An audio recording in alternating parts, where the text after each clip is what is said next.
What if I told you healing isn't always silent? That sometimes it sounds like a wail, a drumbeat, a voice shaking the air.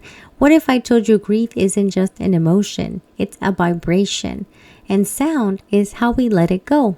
What if I told you the same frequencies used in trauma therapy today are the ones Indigenous people have used for generations? Indigenous people didn't need research to know that sound heals. Today, physics and medicine give names to what we've always practiced: vibroacoustic therapy, binaural beats, low-frequency healing. These are new terms for old truths. Sound travels as a longitudinal wave, vibrations that move through air and body. Each sound has a frequency, measured in hertz, and an amplitude which affects how deeply we feel it.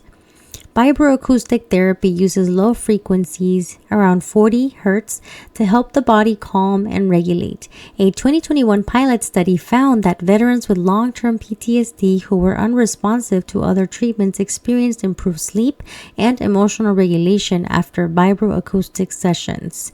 These vibrations stimulate the vagus nerve and activate the parasympathetic nervous system, helping people with PTSD return to a sense of safety. Binaural beats use wave interference, two tones creating a third perceived beat in the brain.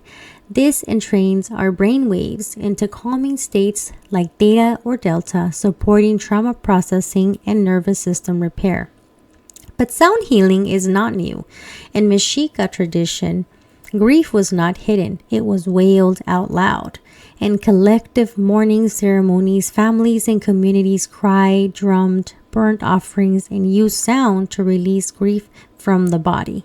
Erika Buenaflor writes, "Primal screaming can be an ancestral remembrance, a way to entrap grief and trauma stored in the body. We use the voice to vibrate what words cannot. And temazcal, or sweat lodge, singing and drumming reverberate through steam and stone. These aren't performances or frequency medicine. Sound becomes a standing wave in the dome, echoing back into the bones. In Maya, word winikitlil means human vibration. Healing is not about escape, it's about restoring resonance." My friend shared a video recorded inside a salt cave. The space silences outside noise, amplifying internal vibration. And he describes it as a powerful example of how primitive sound loosens stored energy, allowing emotions to flow freely into the space where they can be understood, accepted, and transmuted into light. It reminded me of a natural anechoic chamber because it absorbs outside noise and holds sound close to the body. Now, what physics explains, tradition already knew. Sound doesn't just travel, it transforms. It resonates with our vagus nerve, calms our accents, and cradles our grief. Whether lying on a vibroacoustic mat, crying in a sweat lodge, or sitting silently in a salt cave, the medicine is vibration. Grief doesn't end with us. It filters through generations, woven into our DNA, echoed in our nervous system, and compounded by the unprocessed PTSD of our ancestors. But Indigenous tradition like sweat lodges, communal wailing, and ceremony remain. They are technologies of the soul.